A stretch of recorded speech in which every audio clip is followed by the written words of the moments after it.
Hey guys, what up? This is going to be the most entertaining video about the most depressing topic in the world. Reading books and not reading books. The culture of recommended reading. Want to point out, I got my 3 beautiful bouquets on camera. I'm not going to have them there when my girlfriend shows up. I guess I'm going to put one in the bedroom, one in the kitchen, something like that. Spread them out around the apartment. But I put the bouquets on camera partly because they were mentioned in an earlier video that I was confessing to vegan gains that it makes your whole apartment look cleaner when you get some flowers in there. So we got the new girlfriend coming over. We're gonna spread the flowers around. Then we had a great discussion on chat about red roses versus white roses. If you have white bed sheets, I understand why you want to have red roses. I have red bed sheets. I have bright crimson bed sheets. And I agree. Red roses are somehow a bit tacky. I don't know why. They just are. I'm not into the culture of red roses. And white rose petals look better on red bed sheets. It is what it is. All right. With that romantic footnote aside, this is more or less Valentine's Day right now, depending on what time zone you're in. I don't know. It's Valentine's Day in Hawaii. It's Valentine's Day somewhere. We're within a few hours of Valentine's Day either way. Okay, so on Valentine's Day, we're doing this most romantic of topics. Look, all the time people ask me for recommended reading, and they're often surprised at how recalcitrant I am, how reluctant I am, how very carefully and rarely I actually recommend reading for somebody. Now, for one thing, that's because it's a question of who you are. If I'm recommending reading, it's for you. And I just do not understand this culture we have today of recommending something as a good book for everyone. How can it possibly be? Most of the books I really respect and I really value are going to be meaningless or useless in somebody else's life. Now, this also comes into the pretensions of the culture of reading itself. I'm going to come back to that. Like, people think something is more educational just because it's in book format, and it's not. You can learn nothing from reading a book, and you can learn a lot from watching a YouTube video. Maybe not this YouTube video. Don't get your expectations up. But there's no reason why the book as a format would be somehow more salubrious and more valuable than any other format. But in our culture, it definitely is hallowed as such. And this is a bit problematic, I think. There was a video put up by Sargon of Akkad. I am not a fan of Sargon of Akkad. It's almost needless to say, but I saw this video, and like halfway into the video, he name drops 3 famous books in the history of political science. Leviathan by Thomas Hobbes. Treatise of Government by John Locke. The 2 Treatises of Government, I think, by John Locke. And Jean-Jacques Rousseau. And again, I think this is just straight up cultural programming. And he takes a few minutes to praise these books to his audience and really recommend that his audience. He said, if you read these 3 books, you really gain such an insight into, the apparatus of the state and government and democracy as it works today and so on. And watching that, listening to that, thinking, God damn, that is not true at all. And I would never say that to anyone. Not even if my job in future, even if I became a professor of political science, teaching university students, I would not introduce those books that way. Because for one thing, I think you're lying. I think you're hyping these books to people as if they're really relevant to politics today, as if they're really relevant to your life here now, in a way that they're not. Like, Thomas Hobbes, most people grossly misunderstand his work. It's misinterpreted to an unbelievable extent. Why would you read Leviathan? If you're interested in that period of history, if you're interested in reading it in its cultural context, the vast majority of that book, Leviathan, is really about religion. It's at a time when the conflict between Catholic and Protestant was really, red in tooth and fang, the wars between Catholics and Protestants for the control of the future of Europe. And when Hobbes himself had his own very eccentric view of Christianity, which was he was closer to Judaism. I just mentioned his reading of the Bible was really based on the Old Testament and not on the, revelations of Christ or what have you.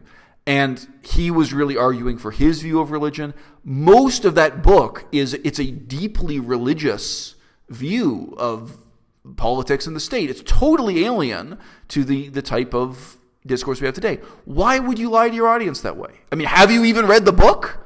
I wonder. I had professors in university, and when they talked about that same book, Hobbes' Leviathan, I was convinced they'd never read it.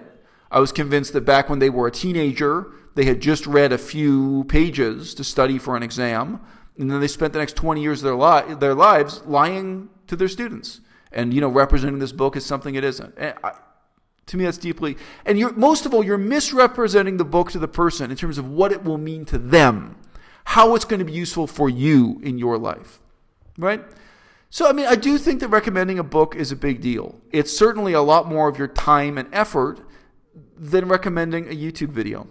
Now, I've just come through a funny situation. I just got some positive messages from this guy called Plant Eats. So that's his name. The name he uses on the internet is Plant Eats. But Plant Eats ridiculed me earlier before saying in a video, he quoted this out of context and then put it into a loop and tried to make me look foolish. I said earlier that I do not think reading books is very important for knowing what's going on today in the vegan movement. And the book reviews I've done in the last 3 months really prove that fact. I've done a lot of book reviews just lately. Some of them are currently Patreon only. I read and reviewed a bunch of books on politics, including politics within veganism, academic literature on veganism as a philosophy, movement, etc. Okay? And let me tell you, most of those book reviews warn you, don't read the book. It's a waste of your time.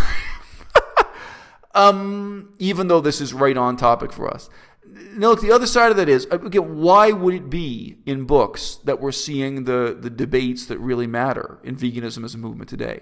During the last 5 years, one of the biggest debates to explore was the ideology of Gary Yourofsky. Gary Yourofsky's fame was 100% on YouTube, via the internet.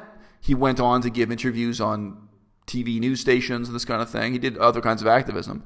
But the whole story, both Gary Yourofsky's initial philosophy and, the people who criticized it and his response to those critics, that all unfolded on YouTube. Now, I am also a critic of Gary Yourofsky. He is pro-violence and I'm anti-violence. There are many differences between us ethically and politically. But those differences are worth understanding. Those debates are worth having. Gary Yourofsky also, I did a great video specifically. He has this surreal position about never killing insects. He says you should never even kill an insect if you're vegan. And he goes somewhere. And I have a position. I say, look, this is the reality of life on planet Earth. Vegans do kill insects. We're going to continue killing insects. And we also kill things like rats. Let's be honest about it, So that's another debate. I think that debate is worth having. I mean, my own video on the topic, and I have some quotes from Gary Yourofsky. Okay, all of that discourse, which is very honest and very productive and very useful, only happened on the internet. It's I could quote Vegan Cheetah on this, right? You can't get this stuff in a book. The world would be a different place if these discussions were happening in academic peer-reviewed literature. Let me tell you, I feel up to date right now. In the last few months, I spent a lot of time looking at the academic peer-reviewed literature, the journals on animal rights. The academic journals on animal rights and veganism are really not worth reading. It's not there that the action is. It's not there that these debates are happening. It's here. It's right here on YouTube, and it's also probably on blogs and other websites that use a written format. That happens. There was a real debate when I was involved with Buddhist studies to what extent were the formal publications lagging behind, what was happening on the internet, because the internet was racing ahead really with original research, and very conservative publications that had a bunch of Buddhist monks sitting on a council doing peer review, they were lagging about 100 years behind.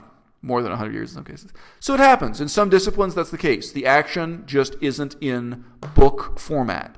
So it is very rare that I recommend a book on veganism. And there was a much younger activist. She's 21. And I saw her posting on Twitter a stack of books she meant to read about vegan activism. And at least two of them were by... that utilitarianist. I'm forgetting his name now. I'm so happy. I'm so happy that I'm forgetting his name. Peter Singer.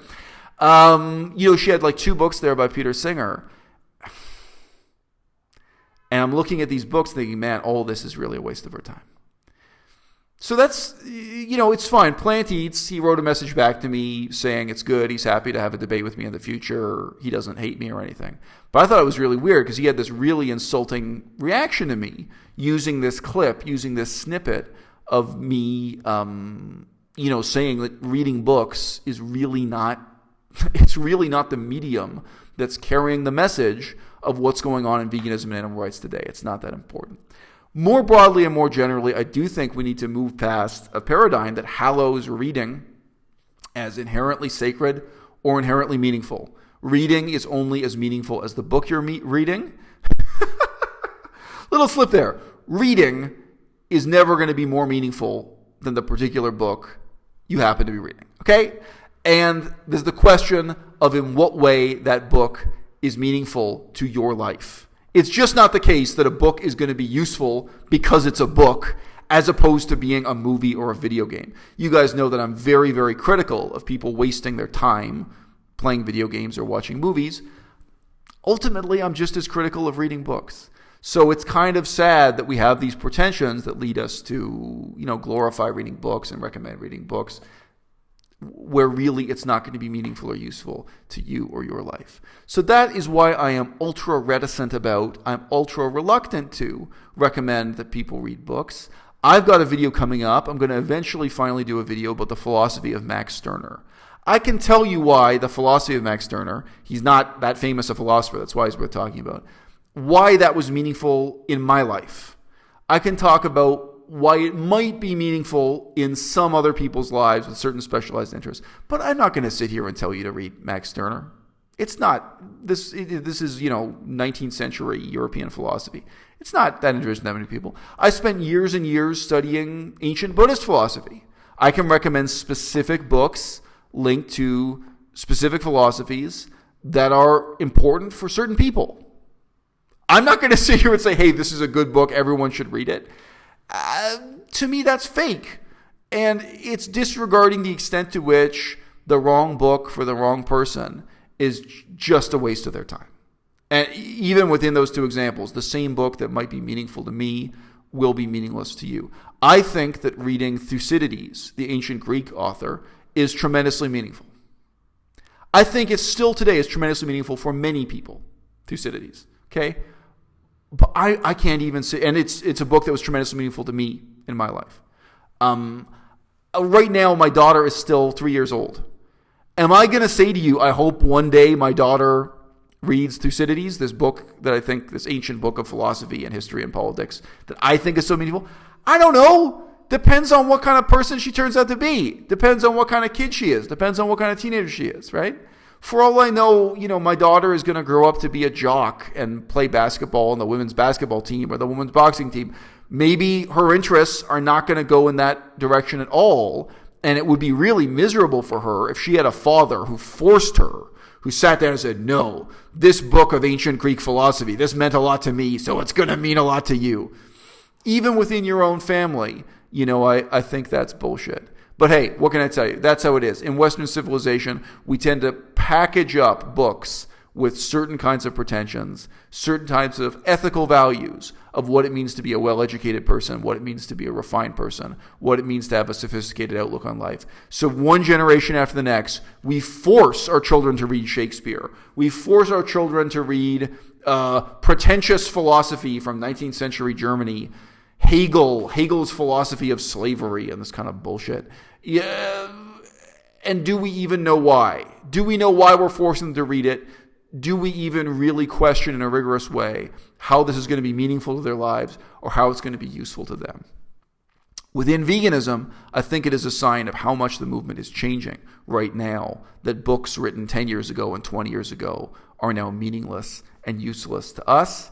And I hope it keeps changing, because what we were doing 20 years ago was a complete failure. And I'm hoping this movement has a real future. Hit me up.